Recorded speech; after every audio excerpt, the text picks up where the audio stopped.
Boa noite a todos, irmãos. Sintam-se todos abraçados fraternalmente em nosso nome, bem como em nome dos benfeitores espirituais que já nos assistem desde que aqui aportamos. Meus irmãos, para nosso debate da noite de hoje, estudando no site Momento Espírita, Raul Teixeira nos deixa um texto muito elucidativo acerca das obsessões. E aí o título do nosso trabalho é Psicogênese das Obsessões. Eu confesso para vocês que essa palavra também, quando ouvi pela primeira vez, por que psicogênese? Psicogênese no dicionário Aurélio, ele é a origem e desenvolvimento dos processos mentais ou psicológicos da mente ou da personalidade. Olha só, Então ele fala na origem das obsessões. Nós já tivemos outras exposições, quem quiser nos visitar no YouTube, visite a nossa página, no Facebook, temos lá as exposições, são gravadas na casa e são colocadas numa página no YouTube e no Face da casa. Então já temos outras exposições que falam desse assunto.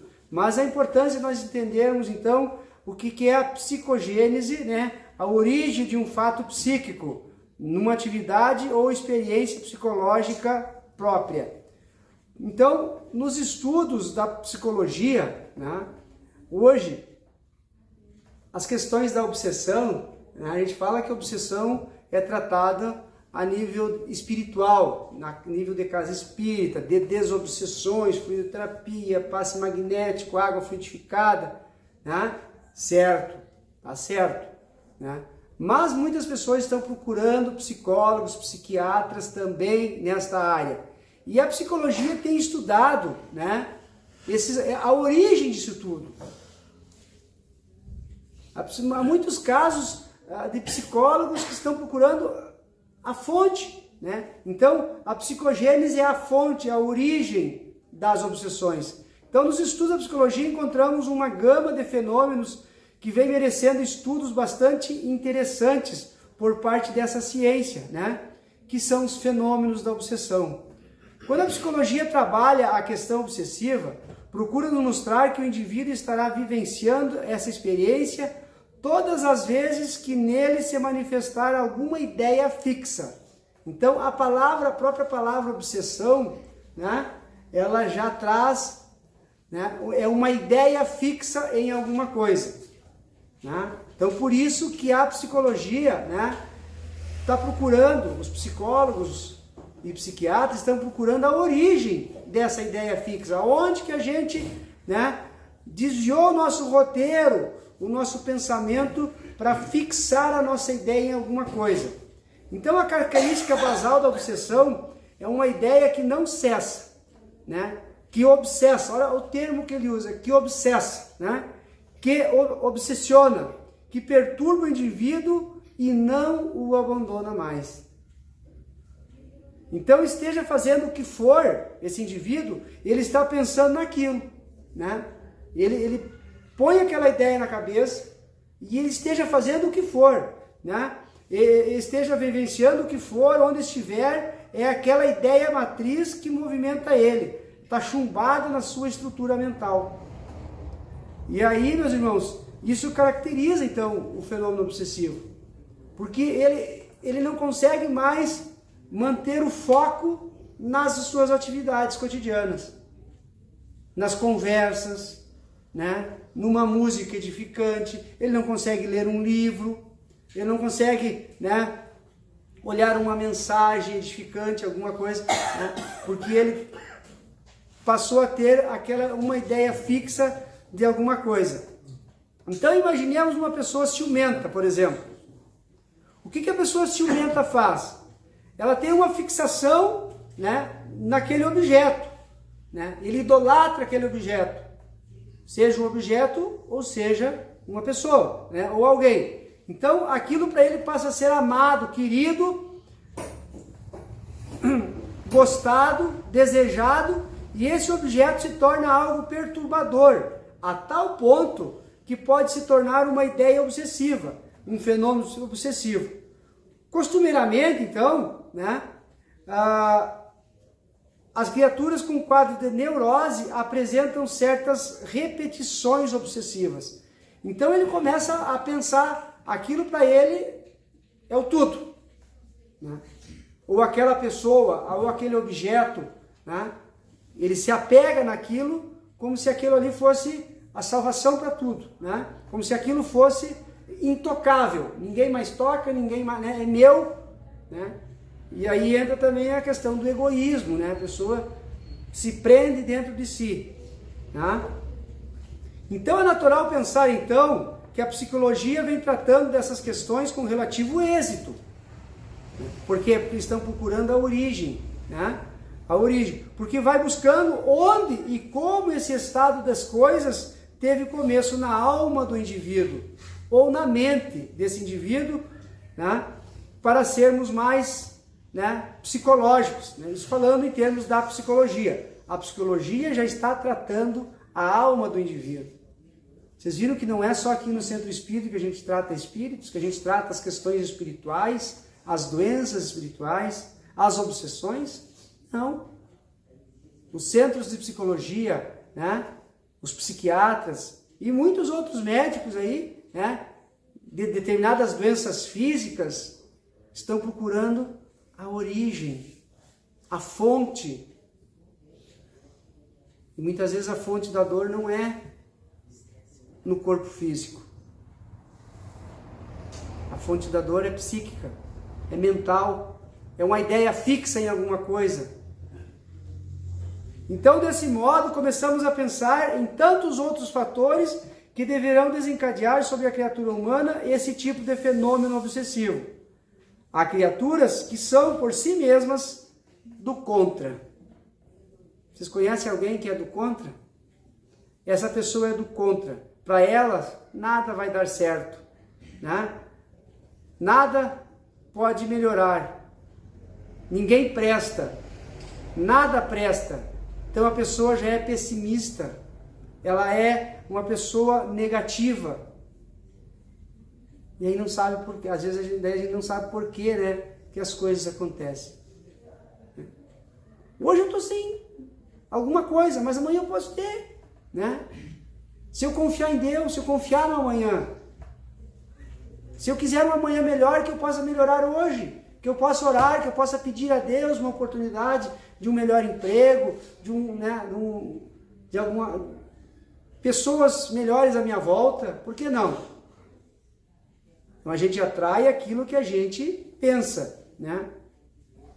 Mas é óbvio que ao alimentar esse estilo de vida mental, ao alimentar esse modo de pensar e de ser, ela vai se caracterizando por uma fixidez mental, ou seja, vai fixando, né, uma fixação de ideias em torno das pessoas, de alguns casos, né, principalmente casos assim que, por falta de perdão, né, a pessoa se apega numa mágoa, num ressentimento, né, ou numa doença, numa dor, né? Eu tenho uma dor aqui que não é lá, que só me incomoda. Essa dor só tende a aumentar. Eu estou alimentando ela, né? Eu não faço nada para melhorar. Eu não faço uma atividade física, eu não faço, né, uma alimentação adequada. Então a tendência é eu fixar, né, o meu pensamento, a minha ideia na dor e alimentar ela. Então, nós muitas vezes alimentamos as nossas dores. E aí, porta, né, aberta para as obsessões. Então, ela tem a mesma ideia sempre sobre determinada coisa. Disparada, quase sempre. Costumam ser pessoas fanáticas, obsessivas, se agarram a pessoas e coisas, objetos, ideias, e passam a se nutrir dessa tormenta, é o que eu acabei de falar, né? Então a pessoa passa a se nutrir disso. E aquilo vai virando, né, uma tormenta. É como diz, um copo d'água é uma tempestade, né? Um barulhinho qualquer, né, acaba virando uma balbúrdia, né? Um grito de uma criança, né, é um estrondo. Alguém buzina na rua, parece que está vindo o mundo abaixo. Então, o medo também faz acontecer essas coisas. A gente, quando se apega demais ao medo das coisas, ao medo de que possa acontecer alguma coisa, né? A auto-obsessão por medo, por angústia. Então, meus irmãos, é a obsessão psicologicamente considerada. Essas criaturas, naturalmente, vivem muito mal. Sua qualidade de vida é terrível e todas aquelas outras que têm que conviver com elas ou à sua volta também estarão sendo bombardeadas pelas consequências dessas atitudes, dessas posturas e dessa obsessão. A gente sempre ouviu falar, né? A gente sabe que numa casa, por exemplo, onde tem uma pessoa que é usuária de drogas, né? Essa pessoa está doente. Hoje é uma doença, né? O uso de drogas, tanto, né, lícitas como as ilícitas, né? E quando uma pessoa da família está doente, toda a família precisa ser tratada. E no caso da obsessão também, né? Porque essa família, essa pessoa, né, acaba contaminando as outras pessoas da casa. Acaba influenciando as pessoas a não gostarem dela. E ao não gostar dela, a gente se alimenta também das energias negativas dela. Então, para vocês verem como é, tudo é uma corrente, gente, né? Tudo uma corrente, um elo vai se ligando no outro. Então, nós temos que prestar atenção nisso. Nós temos que nos observar e observar as pessoas que estão convivendo conosco dentro da nossa casa. Essa pessoa é negativa, essa pessoa não tem perspectiva, não tem, né? Em que eu posso ajudar? Então acontece muito isso quando nós pensamos, né? Quando pensamos numa criatura humana com todos esses encaixes mentais negativos, pessimistas, do contra, não podemos olvidar que ela será facilmente alvo de mentes que, desprendidas do corpo físico, mentes espirituais, ou se quisermos, seres espirituais, que também compartilham dessas propostas do pessimismo, do negativismo, do contra. Porque abriu as portas, ligou-se, né, pelo pensamento com esses irmãos, esses seres espirituais, né, que também pensam como ele. Porque não é porque nós morremos, né, gente, no corpo, que nós viramos anjo, não. Não vamos virar anjo, não. Nós vamos continuar sendo o que nós éramos aqui. O que nós somos aqui hoje, nós vamos continuar sendo no mundo espiritual. Então, o mundo espiritual está cheio de espíritos iguais a nós. Pessimistas, negativistas, né? Doentes, que precisam de tratamento, assim como nós encarnados precisamos também. E eles acabam encontrando nesta pessoa encarnada, né, negativa, depressiva, né, alimento para eles.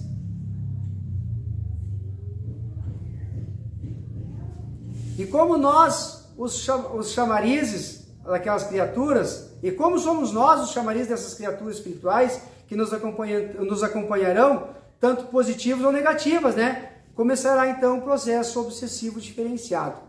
E é importante lembrar, né, gente, que a gente aqui, ó, ele deixa claro aqui, ó, que a gente chama os espíritos positivos ou negativos dependendo de nós. Somos nós que chamamos as nossas companhias. Somos nós que fazemos essa ligação, né?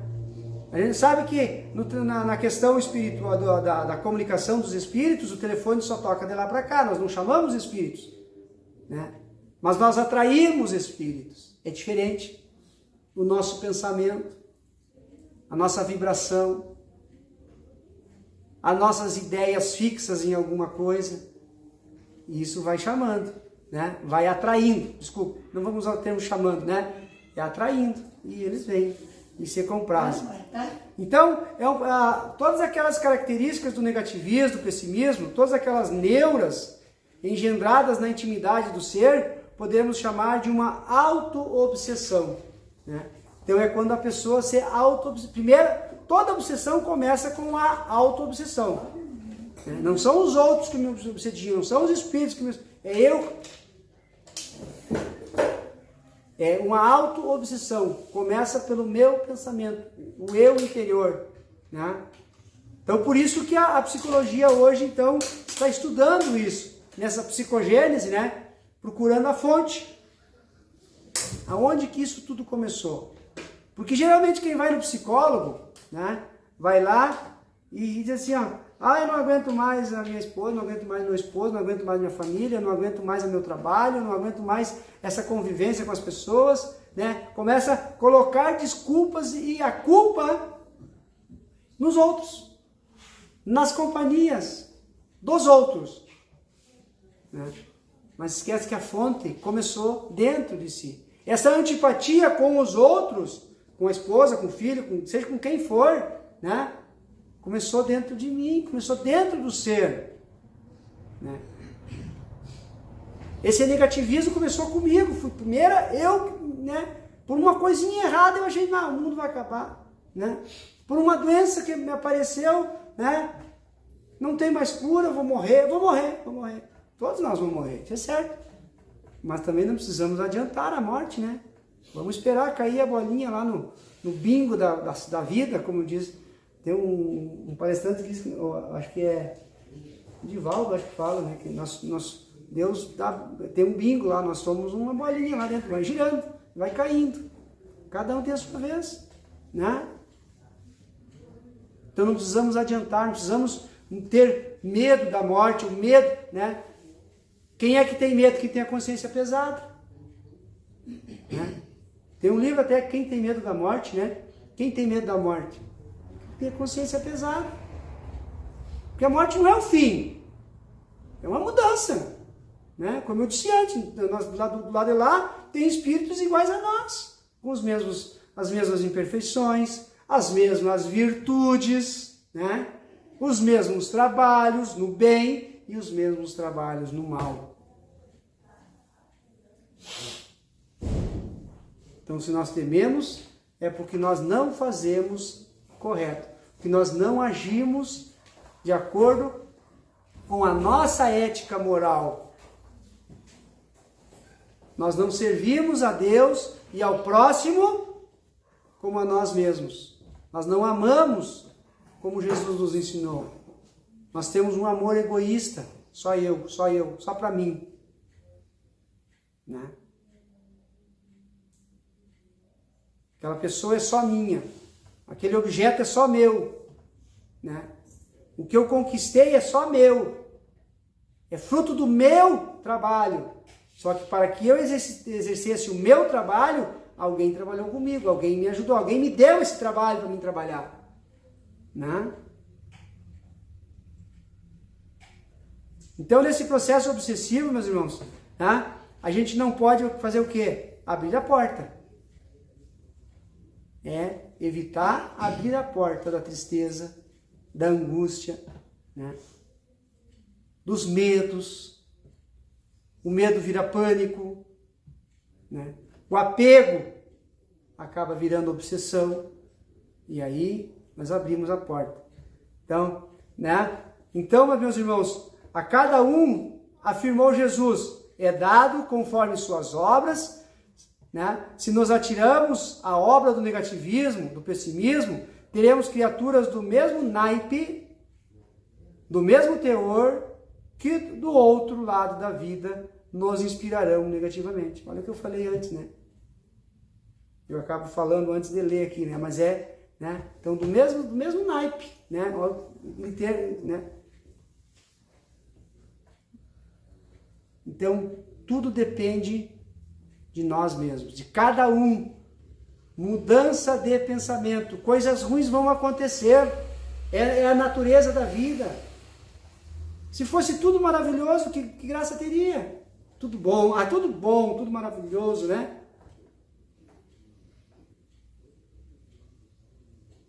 Não, coisas ruins vão acontecer. Dores nos aparecerão. A idade vai chegando, né? O corpo já não é mais o mesmo, né? Os pequenos se machucam, tropeçam, né? Trombam no futebol, dores virão, né? Mas como nós vamos lidar com isso? Quem nós vamos chamar para nos ajudar nesse momento de dor? Os amigos espirituais, os benfeitores ou o negativismo? Essa é a nossa escolha. É isso que Jesus nos lembra aqui, ó, né? Que todas as vezes que nós abrimos as portas da nossa mente para que outros indivíduos nelas penetrem, certamente estaremos correndo um perigo muito maior. É como nós deixarmos a porta da nossa casa aberta, né? E outras pessoas entram, as pessoas estão passando na rua, vê a porta da nossa casa aberta e entram a bel prazer na nossa casa, né? E lá fazem o que querem, né? Se servem do que querem. É a mesma coisa, gente. É a mesma coisa que ele fala aqui, ó. A porta da nossa casa, né, aberta, né, dentro da sua casa é o seu domínio, o seu domicílio. Mas se entrarem pessoas estranhas, desejosas de controlar a sua vida, tudo será negativo a partir de então, muito mais do que já era antes. Então essa influência negativa dos espíritos na nossa vida, né, tanto é que tem um capítulo inteiro no Livro dos Espíritos que fala sobre isso. No Evangelho segundo os Espíritos tem várias passagens dos tormentos voluntários, dos tormentos involuntários, né? Dos tormentos que a gente traz, né, das vidas passadas, das nossas provas, nossas expiações que nós escolhemos ao reencarnar. Então é nesse quesito, meus irmãos, quando abrimos o Evangelho de Mateus, por exemplo, Jesus Cristo se refere aos espíritos que são expulsos das criaturas. Ele propõe que essas criaturas que se viram liberadas dessa pressão demoníaca, diabólica, espiritual, a palavra pouco importa. Trate de se reformar. Ou seja, reforma íntima. O conhece a ti mesmo, né? Se nós sairmos da dificuldade, vamos nos reformar. Vamos nos manter sempre nos transformando, nos melhorando, né? Aí eu vou na casa espírita, pego a minha garrafinha de água frutificada, melhorei, não vou mais, né? Vou lá, tomo 1, 2, 3 passos, faço minha fluidoterapia, melhorei, não vou mais, né? Vamos continuar, esse tratamento é para sempre, né? Então, Jesus pede para a pessoa se reformar, né? Para a pessoa fechar a porta íntima, vigie as entradas de sua emoção, do seu coração e do seu sentimento. Porque tem uma frase, né? Eu sempre gosto muito de me pegar nesses jargões populares. Me diz com quem andas e direi quem és. E Jesus nos diz assim, ó, a doutrina espírita nos ensina diferente. Me diz o que pensas e sentes e eu direi quem andas contigo. Então é o sentimento, né? E o pensamento que atrai as nossas companhias. E não são só as companhias espirituais, não, são as companhias encarnadas também. Às vezes a gente não sabe por que uma pessoa parece que grudou na gente, aquela pessoa insiste em estar perto da gente, aquela pessoa, ou das duas uma, ou ela quer a nossa ajuda, ou ela sentiu bem a nossa ajuda, ou ela se compraz, né? Os semelhantes se atraem. Não é os opostos que se atraem, é os semelhantes que se atraem. Então é pensamento, é sentimento, aquilo que a gente está sentindo é aquilo que a gente está atraindo. Então essa renovação, né? Então Cristo diz também no Evangelho que de Mateus, que quando isso não ocorre, o perturbador volta com 7 espíritos. É um número cabalístico, é um número judaico, que tem uma certa magia. Tanto que ele orientou a Simão para que perdoasse 70 vezes 7 vezes. Né? Olha quanto Jesus disse para Simão Pedro deve perdoar o irmão. 70, não disse, vai lá e perdoa. Perdoe 70 vezes 7 vezes. Então, é um número ilimitado de vezes que nós temos que perdoar. Né? Ah, me fez uma vez, nunca mais, não quero mais ver na minha frente, né, e tal. Ou diz assim, está perdoado, mas não me faça de novo. Se fizer de novo, não vou perdoar. Perdoa 1, 2, 3, 4, 5, 7, 70 vezes, 7 vezes. Foi Jesus que nos orientou assim. Né? Ele falou isso, sabe por quê? Porque o candelabro, o símbolo judaico, tem 7 braços. Então o 7 é um número místico entre os judeus, né? Não foi por acaso que Jesus falou 70 vezes 7 vezes, né? E quando ele fala que a pessoa melhora, e daí dali a pouco ela não se reforma, né? Ela não se reformou, ela não se manteve no orar e vigiar, ela não fez a sua reforma íntima, e aí ela volta com mais 7 espíritos junto dela, né? Vocês imaginar, né? Se a gente às vezes com um, né, você vê, né, aos todos, imagina com mais 7. Né? Vocês lembram daquela passagem, né, que Jesus expulsa os demônios, e os demônios, né, vão nos porcos, e os porcos entram no mar, né? Do filho, o pai que trouxe o filho também, que tinha convulsões, né? E Jesus expulsou, mas ele pediu o quê? Mantenha-se em prece, orai e vigiai, reforme-se, né? Mude o comportamento a partir de hoje, mude as suas atuações, as suas obras no bem. É isso que Jesus pede, é isso que Jesus fala no Evangelho. Então, meus irmãos, naturalmente, quando Cristo estabeleceu que o perturbador voltaria, né, com mais 7 espíritos, voltaria com um grupo de entidades, né? Ou seja, são vários espíritos, né? É como qualquer doença na sua recidiva. O que é recidiva? É quando a gente melhora de uma doença, tem que fazer um tratamento de 7 dias, né, um antibiótico. Aí eu faço 13 e melhorei. Não sinto mais a dor, não vou tomar mais esse remédio. Parece que esse remédio não me assentou, não me fez bem. Melhorei de uma coisa, me estragou a outra, né? Vai dar uma recidiva, né? O termo, né? Volta a doença dobrada. Porque o organismo criou anticorpos contra o medicamento. E a doença vem mais forte. E aí aquele antibiótico que eu tomei já não vai ser suficiente. Vou ter que pegar um antibiótico mais forte ainda. E assim é a nossa vida. Assim, então, nós temos que pensar, né, que a recidiva é costumeiramente mais grave do que a doença em si, porque ela já põe o organismo fragilizado, né? Então nós já estávamos num processo obsessivo, nós já estávamos num processo de atração mental de espíritos doentios. E aí nós damos uma melhoradinha, tomei uma água frutificada, tomei um passe, saí bem, né? Fui lá no monumento, peguei uma água benta lá da Santinha, fiz as minhas orações lá e tal, e vou para casa. Melhorei. Hoje, mas e amanhã? Amanhã eu volto a fazer os mesmos erros, começo a fofocar com os vizinhos, começo a ter inveja das coisas dos outros, eu começo a falar mal do colega de trabalho, observar a roupa dos outros, né? Vai voltar. Ó, vem tudo de novo, atrai tudo novamente, e aí começa a recidiva, né? É o termo, esse recidiva, né? Vai precisar não vai ser mais um passe, não vai ser uma garrafinha d'água lá do monumento que vai resolver, vão ter que levar uma caixa d'água junto. Mas é isso, gente, é isso que Jesus fala para nós aqui, né? Que o tratamento é longo. Nós estamos desde que reencarnamos, um processo de melhoramento, de nos melhorarmos, de nos tratarmos, de nos curarmos as nossas feridas do passado, as nossas provas, as nossas expiações do processo reencarnatório, né?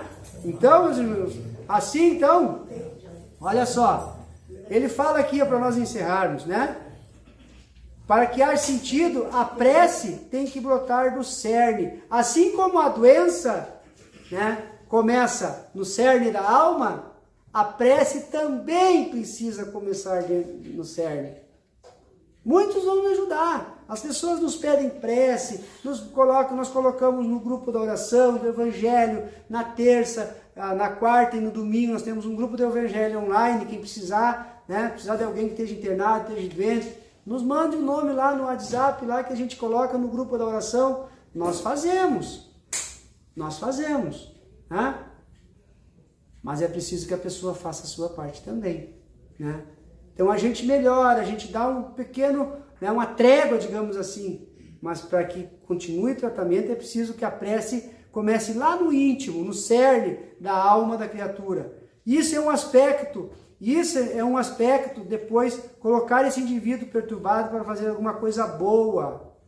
O que é isso? É as obras que Jesus nos pede.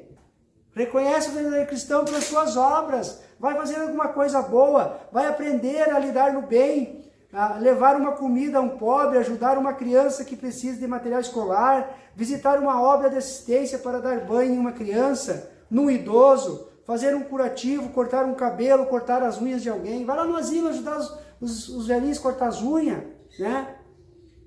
Eu não sei fazer nada. Se oferece para fazer uma faxina, para ajudar alguém que esteja precisando, né? Numa instituição. Sempre tem o que fazer, né? Então ele nos convida, né? Nos convida a arregaçarmos as mangas e ir ao trabalho. Porque todo trabalho no bem, tudo aquilo que nós fizermos será o nosso advogado nas tribulações, nas dificuldades. Quando nós errarmos, teremos o nosso advogado que vai ser a nossa caridade. A caridade é o nosso maior advogado, né? Pode ter o promotor de acusação que tiver, mas quando nós tivermos obras no bem, nós tivermos caridade, nós teremos um bom advogado que vai nos defender, que se chamará caridade. E a prece sincera, que vem lá de dentro. Então mudar a vida, meus irmãos, mudar o interior da gente é grande necessidade. Se não mudarmos a nossa composição íntima, será muito difícil nos libertarmos das perturbações obsessivas, né? Então, precisaremos sempre de alguém que nos ajude. Vamos procurar, sabemos onde procurar? Sim, mas vamos também nos ajudar. Mas quando tivermos essa consciência, essa busca de Deus, essa vontade de sarar, olha o que ele fala aqui, ó. Quando nós tivermos vontade de sarar, né? A oração e todos os seus componentes nos ajudarão bastante a resolver o problema. Todos. Não há problema sem solução. Só basta nós acharmos ela através da oração, da prece sincera. Ah, meus irmãos? Então esse texto é de Raul Teixeira, transcrição do programa Vida e Valores do grupo Momento Espírita. Que a paz, a luz e o amor do Mestre, então, nos envolva nessa noite e possamos sair daqui melhor que quando aqui chegamos. Com muita paz e muita luz no coração. Que assim seja.